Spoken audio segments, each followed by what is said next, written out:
All right, guys, we're about to do something totally crazy.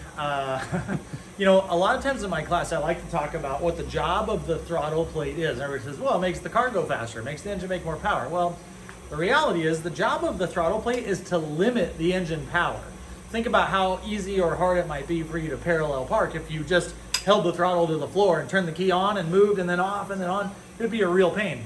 Well, we decided to try a little experiment on the dyno where we pretty much just took the throttle body off, but that wasn't good enough. In fact, what we did is we took the entire intake manifold top off so that effectively it's just a wide open throttle. And when I hit start on this thing, kaboom, it's gonna try to go to the roof. As long as the dyno catches this thing, I hope, it's gonna pull it down, and then I'm gonna start and we're gonna do a dyno run. So come in here and check this out and I'll show you what we're gonna do. Now, we got a bunch of rigging going on in here because we want to use our high-speed camera. So at 6,500 RPM, the intake valve is going to be opening at about 54 times per second, but we're going to be filming at 7,500 frames per second. So we have a ton of light. We got the camera pointed right down there, you know, kind of seeing the back of the port and the valve. Who knows? You might see something cool, might blow up, might not do anything. But one of the things we had to do is our intake manifold is billet and it's so shiny that we needed to take some of that shine off. And so what I did is I took some athlete's foot spray, some tough actin, tenactin, and sprayed it all over in there just to kind of keep the light from reflecting. So really no idea what's gonna happen here, but we're gonna get after it anyway. So I'm gonna close the door, I'm gonna hit start, and we got fire extinguishers standing by. So let's go watch and see what happens.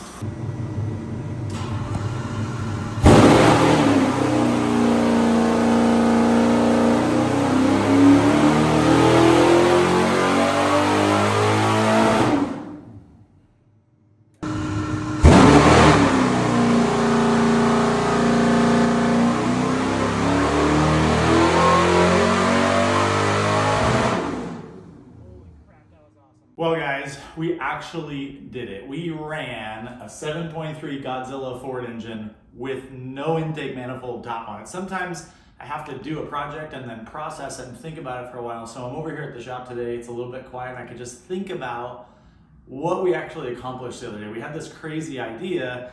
What would happen if you tried to run the engine? Like, you know, you normally do your dyno pulls at wide open throttle. So what if you just didn't have a throttle? So we took it off and we set the dyno and we just like started it and the dyno caught it. And then we were like, well, shoot, if it could do that, what else could we do? So we got this wild idea that we wanted to see what was going on inside the engine. Now, what's unique about a Godzilla is normally the injector is in the intake manifold runner. So you can't take the intake manifold off or it won't have any fuel.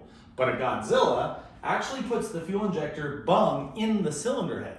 So we had this idea. What would happen if we started a Godzilla and filmed down in the port while the injector was spraying and the valve was opening with high-speed photography? So what we did is we unbolted. We have this beautiful Visner engine development from Dave Visner, made this beautiful intake manifold, and we just unbolted the whole thing and took it off. Set that over here on top of the stock one, and next thing you know, we're thinking, oh my gosh, you can actually see inside there.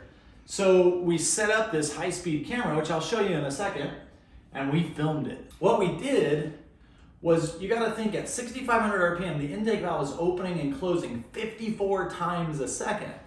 But with our high-speed camera, this is a camera that we purchased for research and development at the school, and we rigged this thing up on the overhead crane and we held it right down in there, right in there in the port, and this thing is taking images 7,000, almost 7,600 times per second. So you can see every movement of the valve opening and closing and the fuel vapors in there and the fuel going in the cylinder and then bouncing back off the valve. But without this type of research and development and the type of learning that we're doing here at EFI University, we can't share that content with all of you out there. So this is a huge investment on top of all the dynos and spin drums and all the other stuff we have here that we've made to be able to get great content like this and share it with you.